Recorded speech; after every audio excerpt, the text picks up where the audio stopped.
तो hello everyone, आज हम देखने जा रहे हैं क्लासरूम द एलीट सीजन 1 का एपिसोड 6। तो चलिए शुरू करते हैं।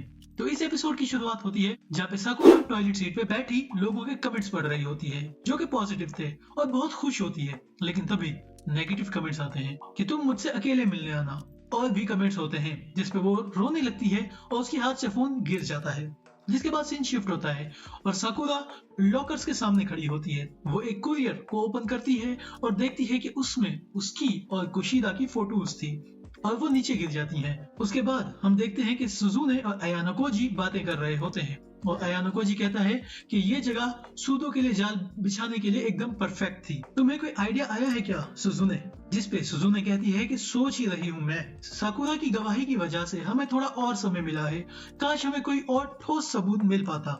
जिसपे अयानो कोजी कहता है कि यहाँ कोई कैमरा भी नहीं है, अगर होता तो सूदो कभी इस मसले में फंसता ही ना। जिसपे सुजुने को एक आइडिया आता है और फिर सीन क्लास में शिफ्ट होता है जहाँ पे साकुरा बैठी होती है और अयानो कोजी आके उसे गुड मॉर्निंग कहता है और कहता है कि क्या हुआ। जिसपे वो कहती है कुछ नहीं। जिसपे अयानो कोजी कहता है कि तुम्हारी गवाही से ही हम सूदो को और अपनी बाकी क्लास को बचा पाए हैं, तो अगर तुम्हें किसी भी किस्म की हेल्प चाहिए हो तो तुम मुझे बेझिझक कह सकती हो। जिसपे साकुरा कहती है कि थैंक यू अयानो कोजी। और उसके बाद अयानो कोजी कहता है कि सिर्फ मुझे नहीं, कुशिदा, सुजुने और पूरी क्लास को तुम पर भरोसा है। जिसपे साकुरा कहती है कि शायद मुझे ये बात तुम्हें नहीं बतानी चाहिए, पर ये कहते ही अयानो कोजी को मैसेज आता है और वो साकुरा से कहता है कि सॉरी साकुरा, अगर तुम बुरा ना मानो तो क्या हम तुम्हारी बात बाद में सुन लें? जिसपे वो कहती है कि हाँ। जिसके बाद सीन चेंज होता है उस जगह पे जहाँ क्लास सी के लड़कों ने सूदो के साथ लड़ाई की थी। वही 3 लड़के उसी जगह पे आते हैं और उनको कुशिदा ने बुलाया होता है। जिसपे वो लड़का कहता है कि शायद कुशिदा हम में से एक को प्रपोज करना चाहती है, इसीलिए बुलाया होगा। उसके बाद वो तीनों सीढ़ियां चढ़ने लगते हैं और देखते हैं कि उनके सामने अयानो कोजी खड़ा है और अयानो कोजी कहता है कि कुशिदा यहाँ नहीं आएगी, वो ईमेल मैंने ही भिजवाया था। जिसपे लड़की कहते हैं कि ऐसा क्यों किया। जिसपे अयानो कोजी कहता है कि तुम लोगों से मिलने का और कोई मौका नहीं था। जिसपे वो लड़का कहता है कि सूदो ने हमें यहाँ बुलाया और मारा, अब उसे मर्द की तरह इस बात को एक्सेप्ट करना चाहिए। जिसके बाद सुजुने वहां पे आ जाती है और कहती है कि अगर तुम लोग यहाँ से चले गए तो तुम लोगों को सारी जिंदगी इस बात का पछतावा होगा। जिसपे एक लड़का कहता है छोड़ो जाने दो। जिसपे सुजुने कहती है कि अरे जरा वहां तो देखो क्या है। वो लोग वॉल पे देखते हैं तो वहां पे कैमरा लगा होता है, जिसको देख के वो तीनों डर जाते हैं और कहते हैं कि कैमरा।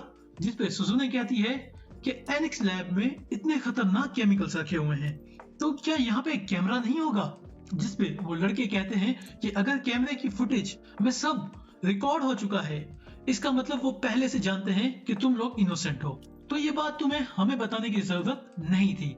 जिसपे अयानो कोजी कहता है कि ये बात तो सच है कि नुकसान तो दोनों पार्टीज का हुआ है, और कहता है कि ये बात भी सच है कि सूदो ने भी तुम लोगों पे हाथ उठाया है। जिसपे वो लड़का कहता है फिर तो सूदो को भी सजा मिलेगी। जिसपे अयानो कोजी कहता है कि हाँ जरूर, लेकिन तुम तीनों को स्कूल से निकाल दिया जाएगा। जिसपे एक लड़का कहता है अच्छा, तो स्कूल ने हमें अभी तक निकाला क्यों नहीं? जिसपे अयानो कोजी कहता है कि शायद स्कूल हमें परख रहा है कि क्या हम इस मामले को खुद से सुलझा पाते हैं या नहीं, इसलिए हमें एक्स्ट्रा टाइम दिया है। अगर तुम लोग ध्यान से कल की हियरिंग के बारे में सोचो तो क्या ऐसा नहीं लगता कि उन्हें सब कुछ पहले से पता है?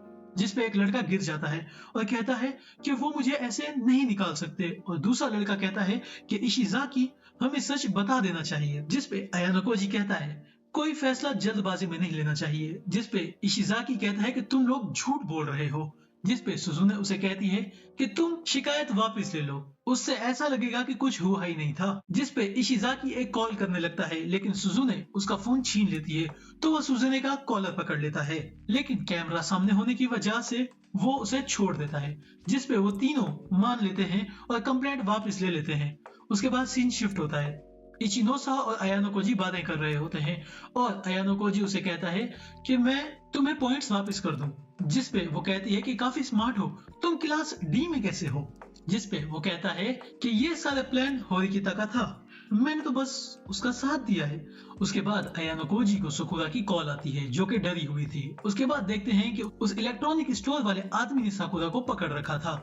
जिसपे वो कहता है कि तुमने मेरे सारे मैसेजेस पढ़े थे ना, मैं तुम्हारा बहुत बड़ा फैन हूँ। जिसके बाद साकुरा भाग के फोन उठाती है, लेकिन वो आदमी उसे धक्का दे देता है और फोन छीन लेता है और वो साकुरा के साथ जबरदस्ती करने लगता है और कहता है कि चुपचाप मेरी बात मानो वरना मैं ये फोटोज इंटरनेट पर डाल दूंगा।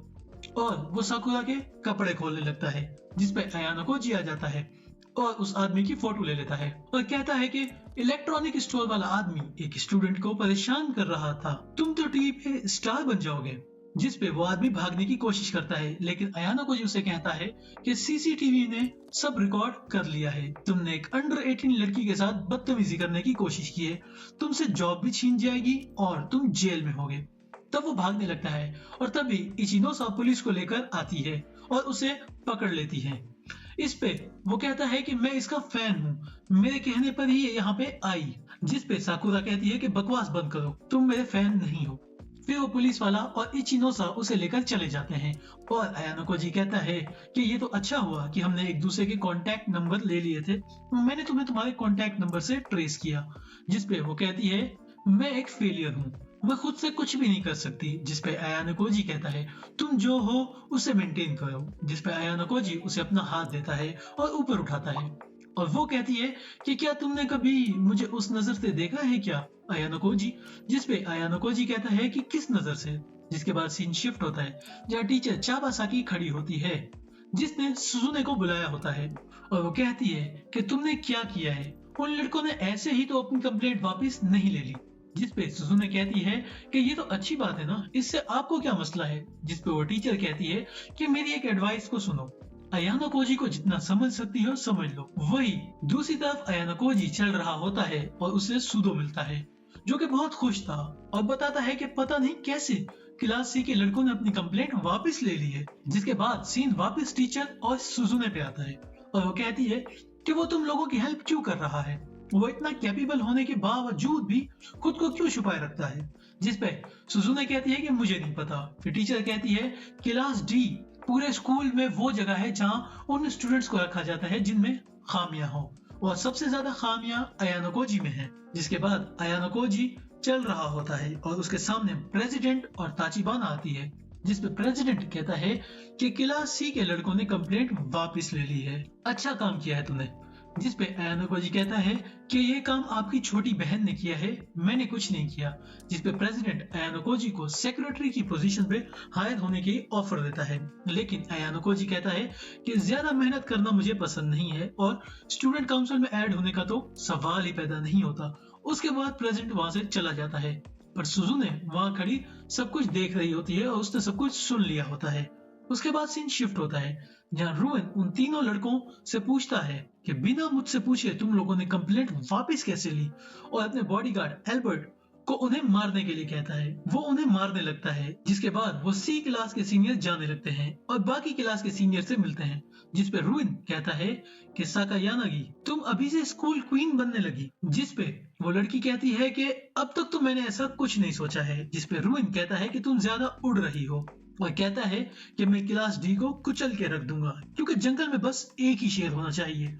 उसके बाद हम अयानो कोजी और सुजुने को देखते हैं जो कि खड़े होते हैं और अयानो कोजी कहता है कि हमारा प्लान काम कर गया है। जिस पे वो कहती है कि तुमने मुझे मैनिपुलेट किया है ना। जिस पे वो कहता है कि क्या मतलब। जिस पे वो कहती है कि तुमने मुझसे वादा किया था कि तुम मुझे क्लास ए में पहुंचा दोगे, है ना। जिसके बाद अयानो कोजी कहता है हाँ, और वो जाने लगता है और सुजुने उसका हाथ पकड़ के कहती है कि तुमने ये सब क्यों किया। जिस पे अयानो कोजी कहता है कि मैं बस एक दोस्त की मदद कर रहा था। जिस पे सुजुने कहती है कि कौन हो तुम, और अयानो कोजी को अपने बचपन का फ्लैशबैक आता है जहाँ वो छोटा होता है और बाकी बच्चे भी वहीं पे होते हैं, जिनमें से एक बच्चा डरा हुआ होता है। फिर सीन रिटर्न करता है प्रेजेंट में और अयानो कोजी सुजुने से कहता है कि मेरी जाती जिंदगी में दखल मत दो। और इसी के साथ हमारा ये एपिसोड भी एंड हो जाता है। अगर वीडियो पसंद आई तो वीडियो को लाइक करें, चैनल पे न्यू हो तो चैनल को सब्सक्राइब करना मत भूलना। मैं मिलता हूँ आपसे नेक्स्ट वीडियो में, तब तक के लिए बाय बाय।